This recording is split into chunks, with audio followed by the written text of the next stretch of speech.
What's a dead giveaway that someone has been raised in a strict household?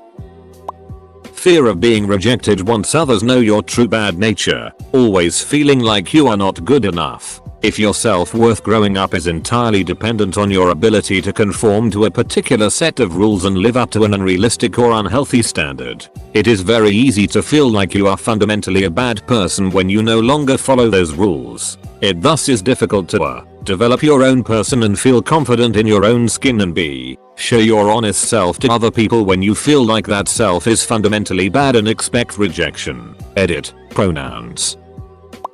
My friends used to make fun of me for getting up at 8 AM on Saturday to deep clean my apartment. I hadn't lived with my folks for about 5 years, but to this day, Saturday morning is time for chores, and the consequences for missing chores is just something I cannot comprehend. I've been told multiple times that I'm the cleanest bachelor that anyone has ever met. Personally, I'm afraid to help with any household chores when I'm at someone else's house, like doing the dishes after dinner, because I might do them wrong and then the host would be upset with me. Anything which I need to do, whether it's school work for my job, or something that needs doing around the house, I'll try to do when no one is around or when no one can see. I know the person will like the finished product, but if they see me working on it they might get upset that I'm not doing it the right way.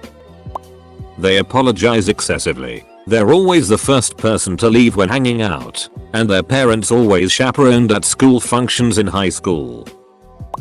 Fear of authoritative voices and people. I know people who are genuinely anxious, not because of abuse, but fear of disappointing others. Edit. Wow, I'm kinda worried about you guys. They don't laugh at their mistakes. They can't yell, because loudness has been frightened out of them from a very young age. Took a drama class with one girl and we all had to practice yelling. She couldn't do it, like physically couldn't do it, and broke down in tears trying. The teacher just took her aside and said, "Whoa, honey, someone did this to you. Do you know that?" Asking for permission to do just about everything. They're prudish at first, but when they're drunk they're asking you to sit on their face. If they come to your house and ask for a drink, they won't accept grab something from the fridge as an option. One does not simply open another's fridge. Being jumpy. People always laugh when I jump as they say something loudly and unexpectedly, but the origins of that aren't really that funny. Lack of ability as an adult to make decisions because they were never allowed to make any. This thread is making me tear up. So many realizations are hitting me about my upbringing, why I am who I am and why I act certain ways. When she uses her telekinetic powers to murder everyone at her prom. Self-criticism and compliance. At least that's true in my case, and I was raised in a strict household until my parents separated. I tend to be perfectionistic about my behavior. I don't like to make any mistakes at all, and get very angry at myself if I do make any mistakes. I tend to follow rules, be inhibited and accommodating, and I fail to rebel against authority, but I do rebel against my peers and prefer not to fit in.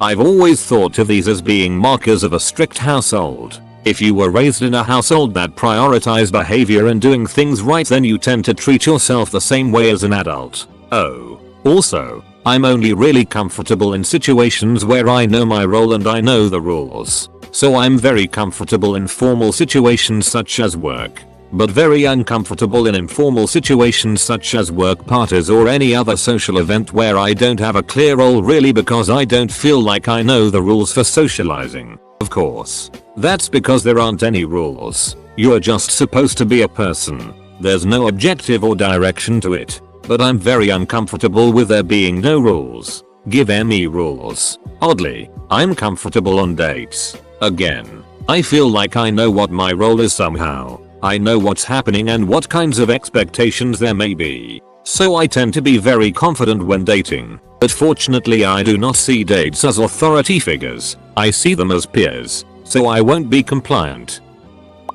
They are questioning their decisions often, mostly to themselves.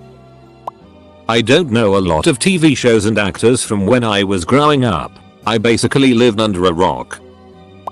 On the flip side, I was raised in a somewhat strict religious household and sometimes see normal, secular family behavior as wildly permissive. You were allowed to go anywhere alone with your girlfriend when you were a teenager? Whoa. What do you mean you just decided you didn't want to go to church when you were 16? Your parents didn't force you to go? You could pick out all your own clothes? And your mom let you dye your hair? Currently in a strict household. I'm not allowed to do that. We'll get in trouble. I can't go because of my parents. You're allowed to do that? Sorry, I got grounded. That's too late. I have to be back for curfew. Formerly from a strict household. Oh, I wasn't allowed to do that. I never tried that before. About something very common. I don't know that. Very famous. Actor. Never heard of it. I never stayed up that late. They cringe every time I lift up the back of my hand. They are rowdy as duck in university. Once they are on their own. Lots of drug use, including alcohol, and sleeping around. Not that that is a bad thing. They are just experimenting a bit later than most people. Wincing entirely too much while reading these posts.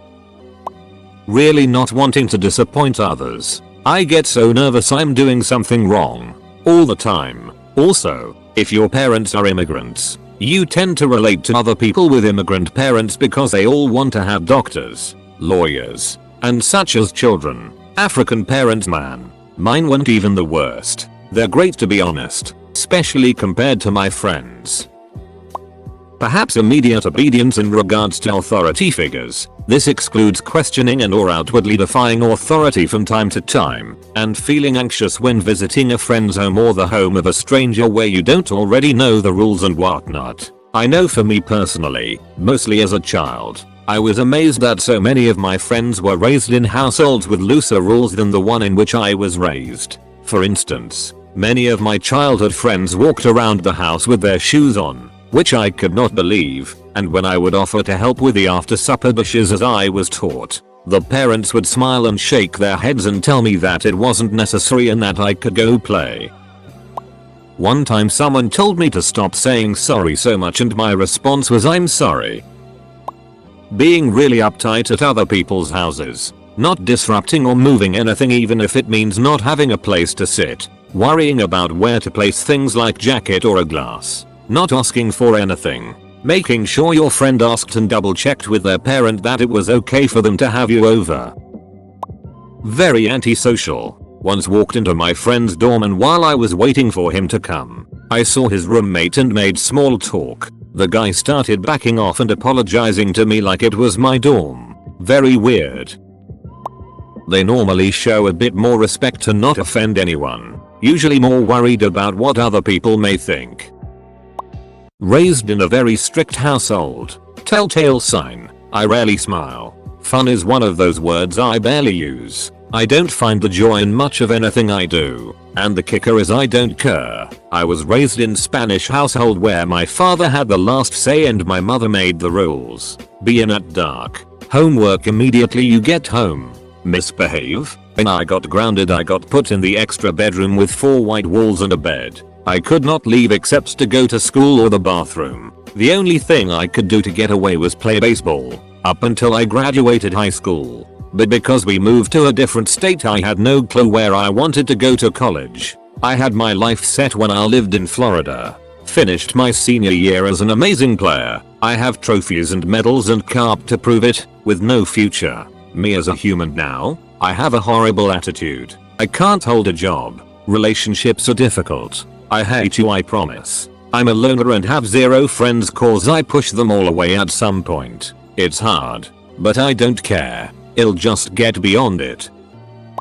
Low self-esteem. Constantly concerned with how others perceive you. Like more than the normal amount. Hard to quantify. Constant apologies. Avoids confrontation to the point where they may lie. Your clock. What clock? Oh that one? Wasn't me? You didn't see me do that. Or actively seeks the confrontation to get it over with. I broke your clock so sorry man. I'll pay you back as soon as blah blah blah. Comma there's no middle ground. Just an extreme. Never expresses emotion. Bottles them up. I would know. I am one of those kids. They complain about getting an A. There was this one kid who usually got A for maths. He raged when he got an A. They really worry about curfews. Grades. Even if it's high, it's not good enough. A couple friends have pointed out that I became a fairly good liar after my mom left and my dad suddenly decided he was going to be overly strict. I had to cover for my sister to our last landlord, and our friend that lived with us was absolutely baffled by the ease with which I came up with lies and delivered them to his face. I hate lying and I do avoid it as much as possible. But I'm terrified of confrontation, especially with older men, as my dad was terrifying when he was angry. So if I can get around it with a lie and no one gets hurt, I may choose to. I still get nervous whenever I watch TV at my parents' house. As a teenager, I had stopped watching TV altogether for fear of my dad walking in the room and asking, "What is this? And is it about God? Or I don't like this. This isn't good. Turn it off." Basically, any TV show post 1970 was off limits. Generally, they are extremely adept at lying. They'll have no tells and the cover story will always be airtight. People from strict households typically want to avoid conflict at all costs and have a boatload of experience doing so. For girls from strict households, they normally tend to be very good at cooking, cleaning, or other things that girls are supposed to be good at. Can I go to the bathroom? What the duck do you think this is? Prison? Haha, it's down the hall to the left. I wasn't allowed to watch MTV growing up. 3 things from my own childhood that I'm constantly working on. Obedience. Everything will be done, and done perfectly. Ask them to jump and they won't question how high. They will just jump as hard and as high as they can and pray that it is to your liking. Reserved. They are quiet unless they are being spoken to. They will not speak unless they were specifically invited. They won't show up to a party or group. Explosive anger. It takes a lot to make them show their anger, but when they do, it is highly explosive and violent, generally towards objects. This is learned from the parent. Are consummate liars at the drop of the hat if they sense they might be in trouble. Comes from kids with strict parents getting really good at planning out complex stories and lies to cover their tracks when they decide to stray outside of the strict household rules. Edited because IDS isn't a word but kids is. Lack of confidence. Strict parents damage a child's concept of self-worth and confidence. Even when these children grow up, they depend on others around them for opinion and can't make decisions on their own. I am one of these people. Subtly ducking the system. They can't do it openly because parents will yell. So it's the small things. Being passive aggressive, smart talking, and backing off if things threaten to get more serious. I've found it's having a total disconnect from others, or understanding of a lot of basic things. Hearing friends talk about their childhoods now, I find it extremely odd. They did so much together as families. They got along with their siblings, went on many trips, got to do what they want, get what they want. It makes me nervous when talking to people cause they ask about my childhood, and when I explain it I see nothing wrong, but they get this look on their face, like they're at a funeral or something. It's just harder making connections to people cause you second guess yourself a lot, and are constantly afraid of disappointing others.